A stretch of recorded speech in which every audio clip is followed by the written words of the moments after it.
not making fun of how they, their eyes are shaped, but they usually will have like a sternness, and in the wood element, they're actually really frustrated or they've been overwhelmed with life. And one of the biggest things with the anger and frustration of the liver being filled with flukes is that you'll normally look at that person's history and somehow somebody took something from them. Somebody took a territory away from them, or that somebody took their identity, whether it's in their relationship, whether it's their job, their work. But I would almost have to say 100% of those people would say, oh, I don't know about that. But the people who have the flukes, I'll literally go, no, something happened. And they'll go, yeah, somebody took this part of my life away. If you're overwhelmed with chronic health symptoms and still don't have answers, you're not alone. I'm Dr. Jaban, and on Redefining Wellness with Dr. Jaban, we'll be exploring root causes like Lyme disease, mold, and parasites, and I'll guide you with simple and practical steps towards real healing. Well, Chris, I'm really excited about our topic today. We're going to be talking about how you can use Eastern medicine in combination with Western medicine, specifically to labs. So how Eastern medicine would communicate or talk about labs. And Chris, I'm really excited to have you here today. You're one of my best friends in this community of health, and what you're doing with using labs, but then taking it back 5,000 years, comparing it with Eastern medicine is so unique that I had to have you today. So thanks for being here. I really appreciate it. And we were talking about before about you having a podcast and starting with all the information you have. I'm really honored when you sent me the message, and I really am thankful because definitely in the culture today, you see that shift about the good information that is being put out that actually gives people an awareness, like with Eastern and Western medicine, that they can be combined. And I really mean this with all my heart. Like, you're going to have other guests on your podcast that have done that. And so it's like the word's getting out. And to me, it makes your heart feel good because as long as I've been in the game, and you have too, it's like people are getting more aware and they're actually feeling more comfortable with Eastern medicine. Like, it's not, quote, woo-woo, and it's not something that would be so esoteric you can't rely on it. So in the office, yes, I do love to use labs, and I like to try to compare it to what ailment and what symptom they have in Chinese medicine. So some of the things that I have really paid attention to is we like red blood cell counts. In Chinese medicine, for example, is the hair on the top of the head. You can have hair loss or lose hair. So we have patients that come into us and they'll say, Doc, I keep taking a shower and half my hair is falling out in the drain. And they'll say, whenever I brush my hair, there's a glob of hair, and I used to have thick hair and it's thinned out. And naturally, I think it's legit. I love doing a thyroid panel, and we find out if they have thyroid panels, and we see what their thyroid levels are at.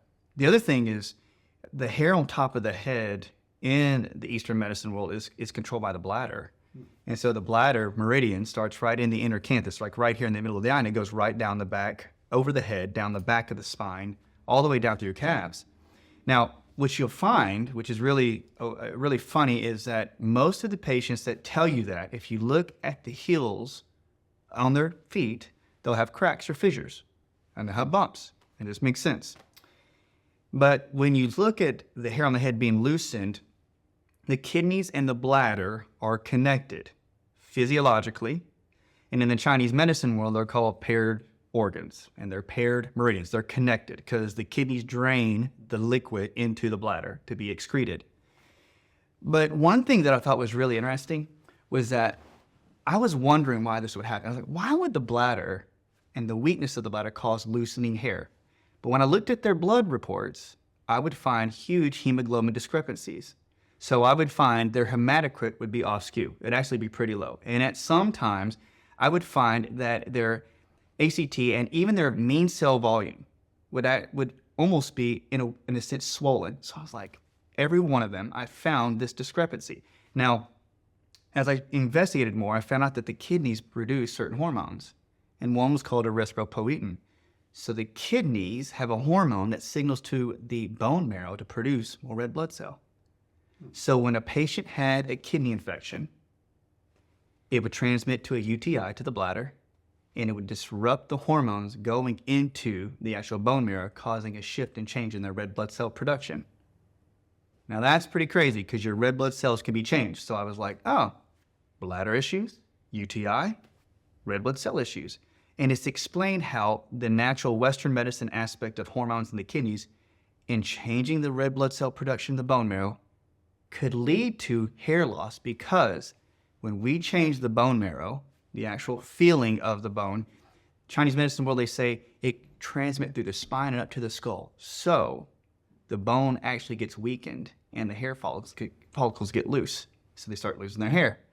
That was just one extrapolated like reason when I started looking into going, you know what, there is a legitimacy between Chinese medicine and using a blood cell or a blood panel. So when I started to dive into that, man, I was like, oh, and I'd ask that patient, do you have UTIs? Do you have bladder infections? 100% of them would say, yes, I do. They have cracked heels. They usually have plantar fasciitis, and they also had calf pain. Every single one of them. And that's generally bladder in Chinese medicine. And every single one of them would have some kind of red blood cell issue on their blood panel. So let's grab a couple of those facts and just like make them easy to listen. So right now, if you have a CBC, which is your blood counts, which has your red and white blood cells on it, what do they want to look at? You said hematocrit? Hematocrit. And what numbers are they looking for in there to figure out if maybe this might be talking to them? If their hematocrit's slightly lower, and if their mean cell volume numbers are a little bit above out of range, those are the two I would actually look into. Another thing I would actually ask them to do is look at your normal range, and if the hematocrit is a little bit lower and you have lower lymphocytes, lower below range, check that out. Lymphocytes are white blood cells. White blood cells. If you have that, those are three things to check into. And if you have that combination with the hair loosening, then I would say you have a kidney infection. And you don't even know it, because when you go to the doctor, they're going to say you don't have a kidney infection. They're going to say you have basically clear urine, no E. coli. And you know as well as I do, if I find that, I'll go get them an extra blood panel, or not a blood panel, a panel like from Microbiology DX or something like that, like a lab that does really heavy bacterial checks. And I cannot tell you how many patients have had at least 3 to 4 types of strep in their urine because they weren't checked for. They were only checked for E. coli. So when you check the MCV and the hematocrits plus the white blood cells, just take a look, because sometimes you go, oh, it's lightly out of range. That is the key. I don't care if it's completely out of range, just slightly.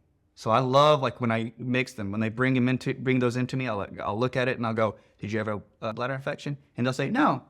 I'm like, we're going to get it checked. So, yeah. So when it comes to different types of lab testing, it matters a lot what lab you're using, and it matters what they're testing for. Because I know within what I talk about all the time, whether it be Lyme disease or mold toxicity or even parasites, the average type of testing, the standard test out there from your big box laboratories aren't specialized to finding these more intricate pathologies. So when it comes to a UTI, we're looking for white blood cells in the urine. We're looking for proteins, nitrates, oxalates. But you're saying they're not looking for a wide array of bacteria. They're looking specifically for, a lot of times, more E. coli. Very few. Like, if they even have E. coli, and the strains of E. coli they are looking for are probably 1 to 2 strands, because the test, in essence, only is going to try to detect the protein code or the toxicity produced by a couple of different types of bacteria. One instance, I had a patient that we were doing a virtual, and she had those readings on her blood report, and she was saying that she just had a little bit of pelvic discomfort, but she kept telling me her calves were hurting. And I was like, well, I think you have a bladder infection. Everything you've said to me, you have that.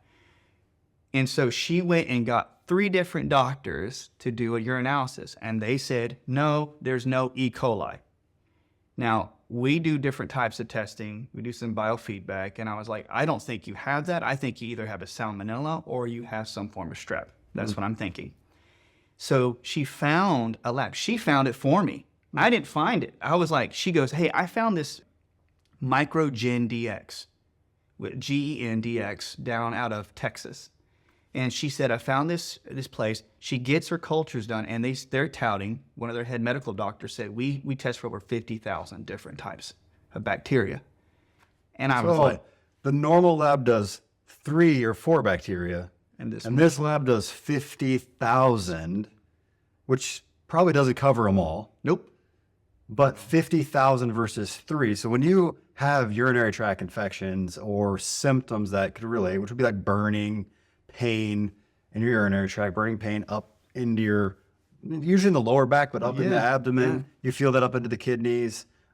This can honestly, what other symptoms can go with UTI so people know, like, maybe this is what I've been dealing with? Totally. So I would, just like you said, burning or pain down in the pelvic area, low flank pain around the back of the ribs, calf pain, because that's where the bladder meridian's at, heel pain, plantar fasciitis, chapped, basically cracked heels.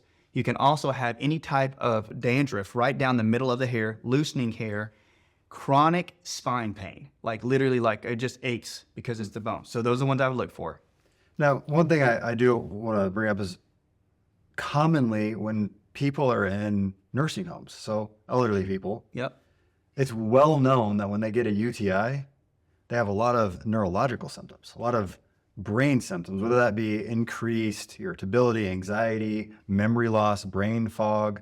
So is it possible that you add mental health symptoms to unknown urinary tract infections? That is or known ones, but definitely. You're hitting it right on the head because like we've had patients, both you and I like even little kids, and I can go down story lane, but one of the biggest is they'll go manic or lightly manic, if I can use that term, but they'll actually have an attitude where it's like they're calm and all of a sudden they're very angry and upset and they rage. My mom had that when she was in assisted living. I've had patients that come in just 3 days ago. This little girl come in and she said she had slight signals. Did my testing. I said, I think she has a bladder infection. Did laser. We both use cold laser. Goes back and her mom goes, she called him 2 days later. She says, hey, after the second day, she has a raging UTI.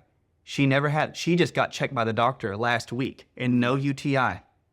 But she says she has such rages that she'll actually throw stuff through the wall, put her fist in the wall, and she's only like 11. jeez. And when you have those signs and symptoms together and you think that there's literally 8 different types of regular strep, like literally mutans, and you have Lusitania, all these different types of strep, and you're only going to test for 1 or 2 or 3. When this girl sent off, the one at the original lady that had just no E. coli, she's like, you're fine. She had 4 different types of strep. And I was like, what? And so she sent it to me, and they were so high that her doctor was like, these are like off the charts. What did you have? Went back, went through her medical history. She literally had strep. Like she said, oh, I had it like 6 times in 1 year when I was a kid. And I'm like, you had strep 6 times in 1 kid. And she goes, I just kept getting antibiotics. And she goes, but I kept getting UTIs and I kept doing, but she didn't tell me that at the very beginning, even on her health history. And when we found the lab, I started sending everybody to that lab. And I know this could be, I don't want it to be boring for the audience, but I'm just saying that whenever I found that, I would find these small signals. And I don't care if you had 2 or 3 forms of strep that are really high, it's enough to make you hurt. And their blood report would show it. And I would say, that's when my head started getting correlating. I was like, oh, the doctors are not correlating it with their urinalysis test. So I started finding their blood analysis. They send me your blood reports. And they started showing the MCV, the hematocrit, and I was like, I mean, to me, man, I'm not acting like, oh, I know this and I'm smart. It is not that at all. I'm like, are you telling me that these many people have UTIs and they go manic? Because you and I work with people with Lyme disease and parasites and such. And what you'll find, though, too, is anytime those individuals have blood reports that show that, you and I know this, we do a lot of Chinese medicine, you'll ask them, did you ever have a chronic fear in life, or did you have a point in your life where you felt stuck and you couldn't move forward? And I'm going to guarantee you, almost 100% of those people are going to be, yep, I didn't move forward. And they got stuck. And that's when I think the beauty of like our emotional work, and we know people are like, you and I were talking about being empathic. We're just like, we work with a lot of patients. After time, you don't want to get numb to it, but I'm just thankful that we can know, like you can look at a blood report and I came to and go, do you have really chronic fears? And they're like, yes. How'd you know that? Because your emotions and your physiology and your blood reports are all mixed together. So that's why I love those kind of labs though, because there's more coming out now. I mean, we can go down like a lot of different labs, but I've been finding some that you literally check for brain infections through snot. So, I mean, those are really great. So that was my story, guys. But remember, those numbers, check your kidneys out, check for UTI. Or it's the world of medical mysteries, right? Yeah, that's a good point. You end up talking to someone different every day as you get new clients coming in. And I can't tell you the number of people that said, I've been through 10, 20 years, 20, 30 doctors. I keep trying. Here's my symptom list that's 7 miles long. And there's no answers. Yeah. So then when you can take and just look at basic blood work and it can give you hints, and then you can listen to somebody give you symptoms that are along meridians that can then tie back to that basic blood work that you get at every physical, that you get every time you've been to the hospital. You start having the ability to go, okay, maybe it's this. And like you said, you thought that person had a UTI, you sent that information with her. Yeah. She was motivated. Yep. She found a lab that does 50,000 bacteria instead of 3. Yep. So let's just talk through like CBC or CMP, which are your most basic blood labs. What other Chinese medicine hints can you give people that would help them to understand maybe their medical mystery, right? So maybe why they have pain, why they're anxious or depressed, why they feel run down or fatigued. I know in my clinic, if I see albumin elevated, which is a protein, it means that they could be dehydrated. Ooh. So when albumin is elevated, which is supposed to be, depending upon the company, below 5. If I see it above 4.6, I'm like, is there some, like, would you consider yourself in a state of stress or fight or flight? Do you feel kind of worked up? And most every time, yeah, I do. I work 70 hours a week. I have 7 kids. I just went through a divorce. Something's going on. I lost a family member. And then you can go on from there. I can go deeper. I can go look at mineral content in their body, and their minerals are depleted because what happened was they're not dehydrated because they're not drinking water. They're dehydrated because they have been stressed for so long that their hormones, their adrenals, started pushing out hormones to get them to be able to handle this stress. So then they started to run at a higher energy level, just like if you rev your engine in your car, it's going to burn more fuel. So they burn through their electrolytes. Now that they burn through their electrolytes, after a long period of time, they're depleted. Well, then you talk about Eastern medicine, and you go, well, they have low chi. Yeah. So they have low energy, right? They feel depleted. Eastern medicine, low chi. So what other lab findings do you know of or do you think of? Man, that was perfect because I'm learning things now. This is what I love when we get together. One of the things, like just to correlate with that, is like on a white blood cell count. I think we've learned in schools, like we'll talk about if you have, and it may have changed since we've been in school, but like if you had neutrophils, white blood cells, you can look into seeing if there's any type of, maybe a chronic bacterial infection like a strep or staph. If you had like a lymphocyte, you could have higher amounts of viral infections. Eosinophils, if you have that, some say it's more parasitic and some say it's viral. But one of the things I always check, I do kind of stick with that, but it's correlated. If you really have lymphocytes, this is just one example. If I found lymphocytes were low, okay? If I found really low lymphocytes, I would usually just disregard it because the doctor, I didn't mean to. I didn't know. I was like, why do they have low lymphocytes? And I would think, well, some white blood cell production, maybe in the bone or in the spleen, was off. So in my Chinese medicine mind, I would check for the signs and symptoms of a spleen issue. And so I would go and check the spleen 21. And what that means is, guys, for spleen, you'll usually have signs and symptoms like chapped lips, a ring around the mouth. Some people literally a dry mouth. Those are the big signs of the spleen. Chronic shoulder and back around the lats and triceps. Like I can't pick up even my grocery bags because my shoulders hurt so bad. Those are big spleen issues. And if you get the jitters or get hangry, you're tired. I get really hangry. I say, okay, so I would correlate and I ask those patients, do you get hangry? I get that. I'm like, so with the low lymphocyte, one of the biggest things I found was that I would start to check for different things that would go into the lymph system. I would check for mono, Epstein-Barr virus, and strep. And I would normally find that they always had a history of strep or any type of EBV. And they would always say, oh, it's not active. But I did have it, and it's dormant. It's still pulling on you. Now, this was the kicker for me. I still didn't understand why their white blood cell count would be low. And I was always wondering, like, why in the world would it be low? So then I had two patients in a row, and it must be God, they came in. I was just asking this question. And on our testing, our kinesiology testing, I found Leishmania parasite. Leishmania is a protozoa parasite. I was like, all right, well, let's go get it sent off. So I sent them to get a poop test. They went to parasites.org, found they had Leishmania, and I just researched it. We're like, I gotta check this out. Leishmania is a parasite that is transmitted by mosquitoes. And the mosquitoes put the eggs into you, and your white blood cells eat them. And it circulates.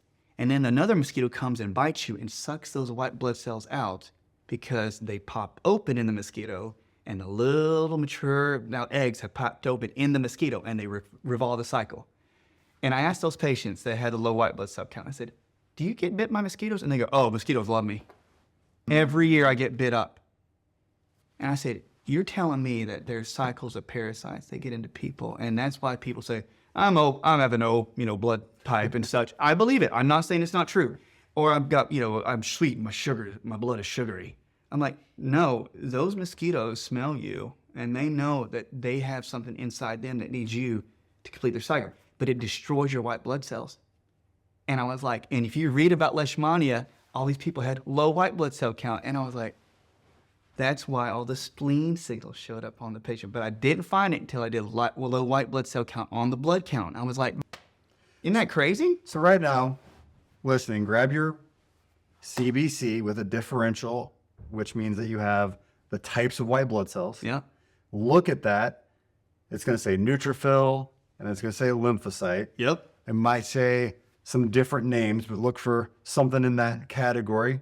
If the lymphocytes are low, then you're talking about you could potentially have a parasite Potentially. that is making you get ate up by mosquitoes. Telling you. Now, I need to go get my lab work ran because mosquitoes really like me, and I don't like them very much. I'm like, I go outside, I'm wearing pants in the summer because I don't want to get ate up. Dude, I'm telling you, go to parasites.org just because they'll test for even roundworms, not just cysts. But they'll tell you if you have plasmodium or like a malaria or leishmania or something of that sort. And I'm telling you, like, you read some of the actions of protozoa, and a lot of them are through flies, mosquitoes, bed bugs, whatever, and they'll just bite certain people and they don't bite others just because they don't have the parasite within them, and you don't. So I know it's a lot to take in to people. I don't want you guys going to get your CBC and being scared, and but like for instance, I always got bit on the inside of the thighs. I don't know what it was. When I was a kid, I always got bit there, and I was like, and I didn't get it tested, back in the day because I did big Lyme cleansing and parasite cleansing, but I would dare to say that I probably had some kind of parasitic infection. And I think it shows, even like, let's say like a low eosinophil or a high eosinophil, they'll usually say like a high eosinophil means that you have more white blood cells to kill a virus off. And I believe that completely. But what happens when they get really low? Usually it means that spleen has been so deteriorated from being infected that it can't produce any more white blood cells. And usually those people have weak bones and they just cannot operate. And that is one of the things, if I ever see a really low eosinophil, I'm automatically saying, you had strep from your parents, right? Did your parents have strep? Oh yeah, mom had strep really bad when I was a kid. And she breastfed you. Yeah. Hits the spleen deteriorates, eosinophils go low. So those are some of my, signs and signals. I know that goes out of our mind. Some of us have our quirks. Each doc has its quirks, and mine is always figuring out like why. I mean, I can go story to story. I just worked on a patient, and one of my good friends is a medical doctor, has a building right next to mine. And one of my patients came in. This is another sign and signal. If you ever know anybody that has a raspy voice, nothing against raspy voice. I think they're cool. It's like, yeah, but sometimes when they talk with rasp, it means that the vocal cords have had not damage, but they've been challenged. They've been strained. What you'll find is most of those patients usually have had any type of throat infection, normally. And they've usually had throat infection when they were a kid or ear infections. I guarantee you checked everybody out there, probably 8 out of 10 of them said yes. That means raspy voice means kidney weakness. But it means they have something in their throat and their lymph nodes. Well, I worked on this patient and she had that. And I just knew from her body, she has a little bit of puffiness and stuff. I said, your parents had strep. And she goes, no, I had strep like literally every year for almost 4 years in a row, almost 5 times a year. And I was Wow. like, what? And she goes, yeah. I was like, how do you still have tonsils? She goes, well, they just kept them in there, So I do our stuff. We do some body work. I start using my acupuncture. I start doing spleen points. I do cold laser, and I said, I'm going to do this lightly. We're going to stimulate the spleen. This is the kicker. Before, I had told her a previous time, I said, you know what? You may want to just check into seeing if you have any type of bacteria, like a strep, because I don't want to just guess anymore. I like doing lab work. Just let me see. I don't want to guess. And so she said, oh, no, you have no Epstein-Barr, no strep. My good medical doctor friend said that. And so she shares this patient. I do the work, and I said, I know you do. I'm selling it. Go get it checked. She goes in again, highest EBV and strep. It unlocked. They took a picture of her, man. Her spleen was swollen that day after, this big. And I got the picture. I'll show it tomorrow. And I was like, it was hiding. And then the medical doctor's friend, she goes, kudos. I'm not patting myself on the back. She goes, we would have missed it. And you'd have had strep and stuff in your spleen your whole time. Could you imagine holding that in your body for all your life? I think this is the perfect example of the fact that, yes, testing works, Yeah. but you also have to pay attention to the person in front of you. Yeah. Right. So I always tell clients when I'm reading labs, I'm not just going to go read your labs, put together a report, never talk to you and be like, this is what's going on. What I want to do is I want to not only have all your paperwork, but I also want to talk with you and get your history. Because like you mentioned earlier, like this person didn't tell me this, not because they're trying to hide it from you. Yeah. They were paying you to be there. They wanted to tell you whatever you wanted to know, but they don't think about it. Yeah. It wasn't on the top of their mind. I tell people all the time, I'm like, I'm going to have you fill out all this paperwork, and then I'm going to ask you the same questions again. And every time, we get more information. Yeah. But I also get an understanding of the person. Yeah. And as I get that understanding of the person, I'm like, it changes what your labs mean. Yes. Yes. Because your labs are simply a point in time where this part of you, this tissue, whether it be hair, urine, saliva, blood, came out, and it gave us some possibilities. Yeah. And it can mean multiple things, because as you mentioned, lymphocytes can mean numerous things. The eosinophils, all types of white blood cells can mean numerous things. Yeah. But for you saw some signs of something. You challenged the body. Just like if you went and got a different kind of lab testing, like the parasite testing you talked about, you challenge the body, and now you're able to get better information. The body's able to give you better information. No different than when people say, I want to challenge the body to see if you have heavy metals, right? That's pretty well understood. Or we do a glucose tolerance test. It's one of the most common types of challenges out there. They're like, well, let's see if you have a blood sugar problem. I'm going to give you sugar every few hours. This is something endocrinologists or people with diabetes have done to them for years. But you're doing it now instead of just for blood sugar. You're taking it into spleen or infections or what's going on with your white blood cell counts to make an understanding of, is something affecting you long term? That's an infection that could have been there for 20, 30, 40. I mean, how old could somebody be? They got it when they were a kid. You explain it beautifully. And I truly, because like there's times when you have to investigate. And I want everybody to know that, like, I would say it's the journey that we're on with you. Like, you're right. Like when you're with the person, I tell people, like, I'm not really trying to tell you something or talk at you. We're just trying to investigate with you. We have to find out as much as you do. And hopefully they want to stick it out with us because we're like willing to stick it out with them, And I think that's the beauty of like certain practitioners. We're like, hey, we know it's a journey. It takes a lot of time. It can take money. It can do it. We get that. And I think the inquisitive nature of where we're at, you and I, like, and the docs that are here, you can tell we're all investigators. We all want to know. Like, I love it for the patient, but it's also like for you guys listening out there, it really is for both of us because we try to find out. We don't want to be stuck in the dark. I'll say this. I like challenges, and you do too. I know we all do, but I had challenges of people with cholesterol, and I think they were coming in droves with like cholesterol changes. They were going up above 230 or 250. Some were getting near 300. But I'm not saying this like I found this out, but we deal with parasites. And that's what I love about your parasite. You guys do parasite cleanses. And one of my patients, has done Jaban's parasite cleanses. And you know, we talk about the longevity. And I'm saying this all like, I tested some things and I was like, I think you got hidden parasites, and you have hidden parasites, and it's going through this thing. And they're like, okay, well maybe I do, maybe I'm like, no, I think you have hidden parasites. Your cholesterol levels are crazy. And I know you've seen this, but they did a parasite cleanse, and they know they've had parasites long ago, 20 years ago. And they did some of the suggestions that they've seen on your social media. They released a bowl of flukes that was like Skittles, every color of the rainbow. And I was like, are you kidding me? Now that's beautiful. No, everybody's grossed out. But it's like, gross, turn it off. I don't want to hear this. But literally they took a picture, and I have the video. I'll probably put it up. And it was like, this is very interesting. But that person's cholesterol finally went down to normal after 20-something years.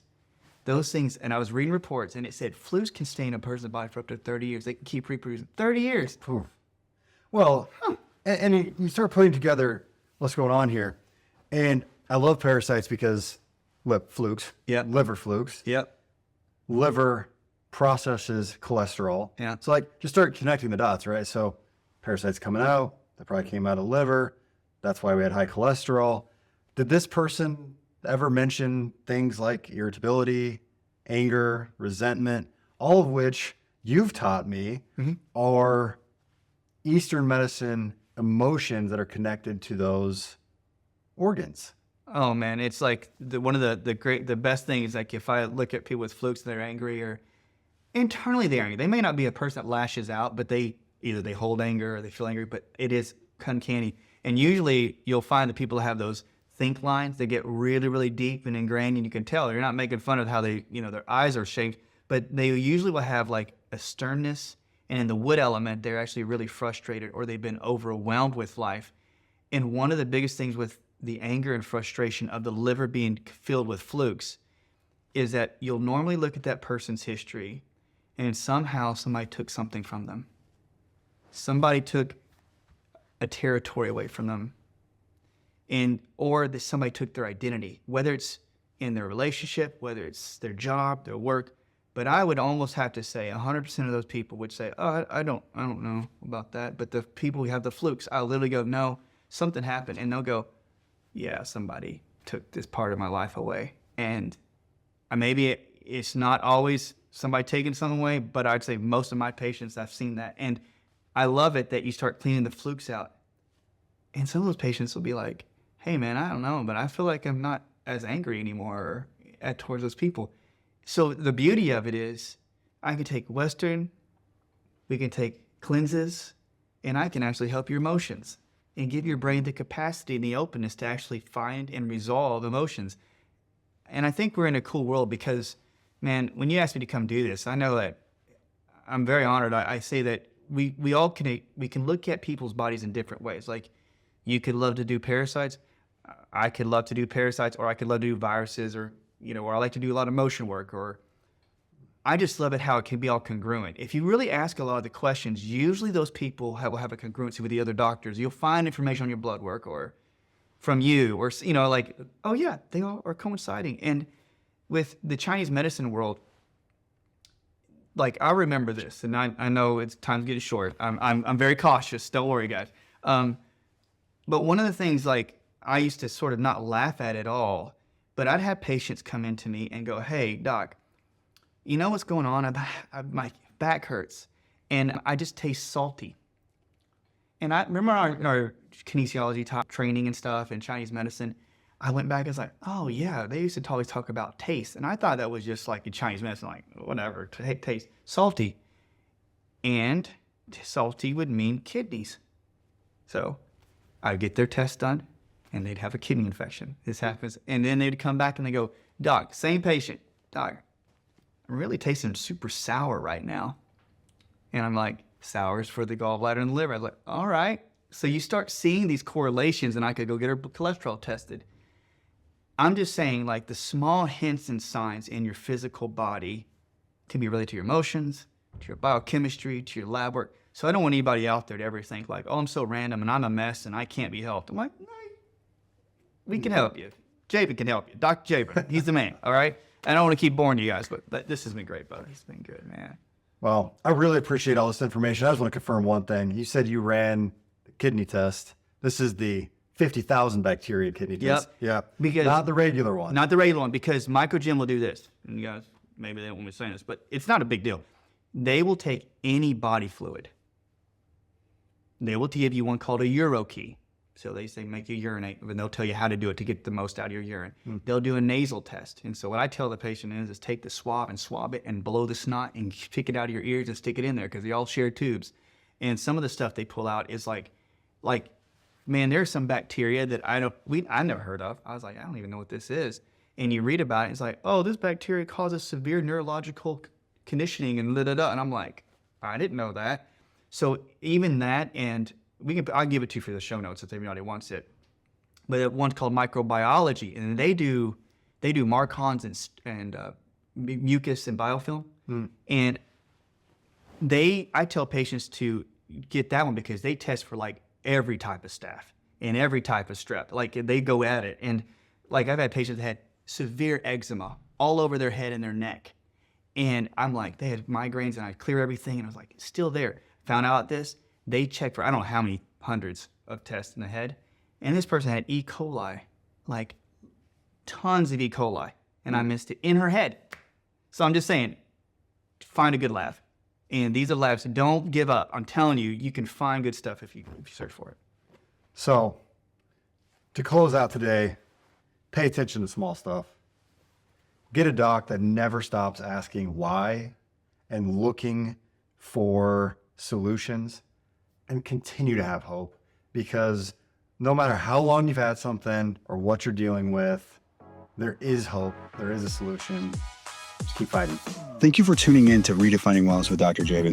If this episode spoke to you, please follow and share this podcast with someone who is ready to take control of their chronic health symptoms. Also, please consider leaving a review. It helps more people find the show. See you here again.